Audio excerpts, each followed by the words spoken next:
Do you struggle teaching yoga to beginners online because you feel like a beginner still yourself?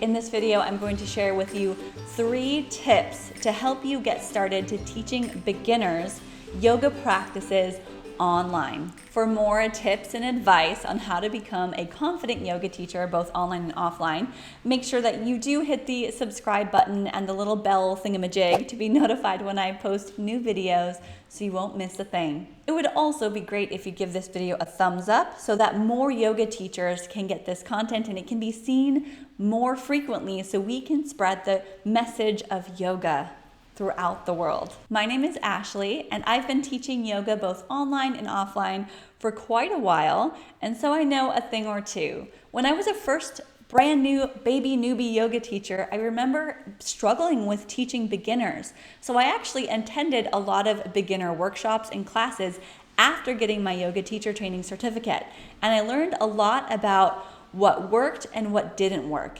And it's slightly different in the online world when you're teaching yoga to beginners. So that's why I'm sharing these tips with you today. Your first tip to teaching yoga online to beginners is to be as welcoming and friendly as possible. This means acknowledging everyone who's showing up to your Zoom class, if it is a Zoom class. If it's a pre-recorded class like I'm doing here, a pre-recorded video, you want to make sure that you're speaking directly to the person watching. Not saying, hey everyone, hey guys, but instead, hi, I'm happy that you are here. And along with that, the person is the camera. The eye contact is the camera. It's not your screen. It's not somewhere else. It's not looking at the Zoom boxes.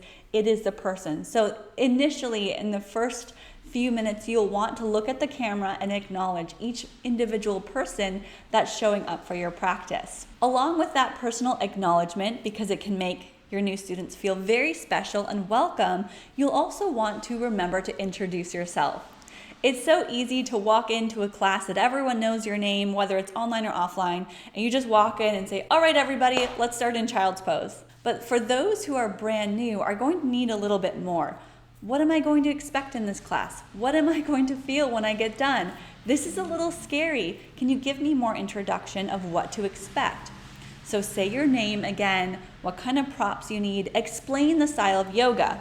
Brand new people do not know what vinyasa means, or yin, or even restorative and some of the English terms that we use. They're not familiar with the difference at all. So you might give a brief summary of what to expect in your specific class, and just a little bit of a talk and chat, just welcoming, friendly introduction, and answering any questions.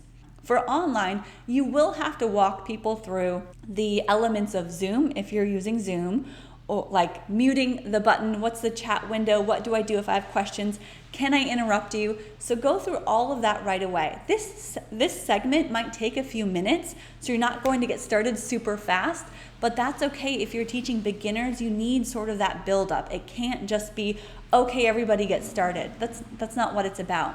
Tip number 2 for teaching yoga to beginners online is to demonstrate and talk more than you think you should. Demonstration means that you are about 8 feet in front of the camera or behind the camera. The camera is about waist height, so it's picking up your entire view. Make sure that people can see you. You're not blending in with the background. You've got clear space, usually from the side, and making sure that you're able to demonstrate by moving around a little bit, maybe adjusting your stance. Say things like, you guys stay there, I'm going to move so you can see me better.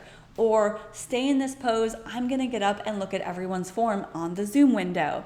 If you're doing a pre-recorded class, you want to make sure that you are offering a lot of different variations and modifications. Without using that word modification, I don't like the word modification. It somewhat implies that it's less than or it's not as effective, when really that's not the case at all. So I use more words like, here's how to customize your practice. Here's another option. Here's a variation of this pose that could work even better for you. So making sure that each person is doing what they need to do to feel successful. And that might mean demonstrating different options. And for you teaching beginners, even if you have a very strong practice, it's not your practice. You are not there for yourself. So you're going to have to sell the modifications. What does that mean, sell the modifications? It means if you tell someone that they can take their knee down, then you yourself better be taking that knee down to give them permission and make people feel like this is still an effective practice, even if you're not in this big variation. Your students don't necessarily care that you can do fancy poses.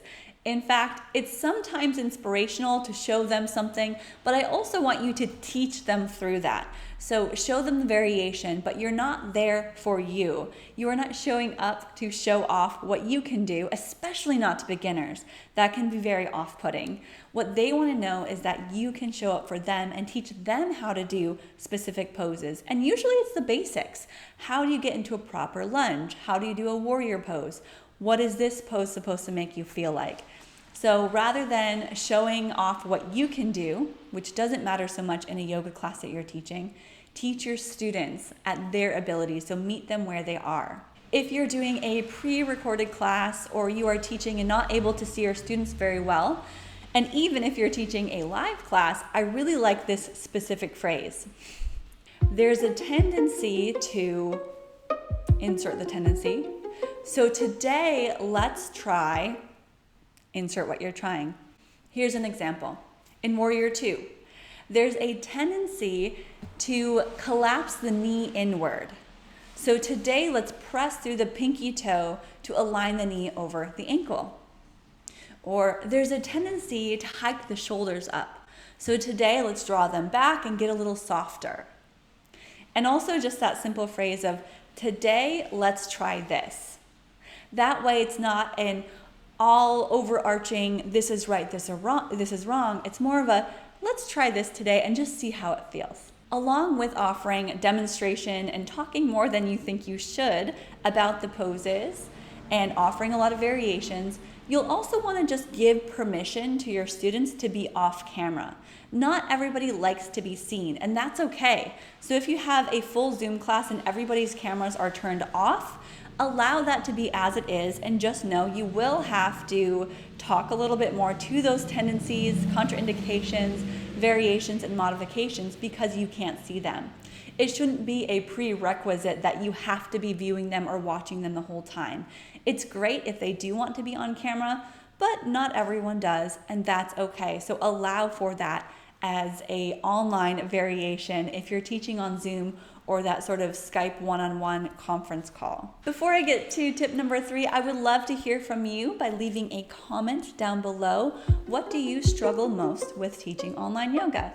Tell me about it, and I would love to offer you any kind of advice by replying. So leave a comment with your struggles for teaching online yoga, and I'd love to hear from you. And the third and final tip for teaching online yoga to beginners is to keep your classes very simple. I know you attended yoga training and you feel like you want to teach everything to everyone and it was life-changing. We want to keep it simple for those who are just starting their yoga practice. So if you teach a weekly class, teach the same thing every single week. And if you're looking to build on that class, change just one thing. That one thing could just be a simple addition of one pose. It could be an introduction to a new breath style. It could be the same class you taught the week before, but this time you're mentioning the yamas and the niyamas so someone can get a little bit of that philosophical background. So you want to spoon feed your class, so very little, like baby bites, until they ask for more. It's rare that your students are going to get bored before you do. So if you're feeling like you're teaching the same thing all the time, your students aren't necessarily feeling that same way. And if you're wondering how they're feeling as they're starting their yoga practice, ask them. Ask for feedback. See what they have to say. See what they like, they don't like, and ask them if there's something more that you can do to provide for them. So ask for feedback. Now that I've gone through 3 tips to help you teach beginners online, which is be welcoming, demonstrate and talk a lot, and keep it simple, now it's your turn to get out there and teach. If you need a little bit of help with some of your cueing or the variations and modifications, I do have a alignment PDF. It has 24 basic poses and gives you alignment cues through each of them. I will link that down below so you can download it. So it's a free PDF download with 24 beginner yoga poses and the cues starting from the ground, working your way up for each pose. You can stay in touch with me and a community of over 4,000 yogis and yoga teachers in my Facebook group at Yoga Sequencing and Teaching Tips if you search for that in Facebook. Don't forget to give this video a like so that it can be seen by more yoga teachers to help them teach beginners yoga online. And also subscribe and leave a comment, of course. And you can actually find more with a couple of these videos if you want to click on those to learn more about teaching yoga online.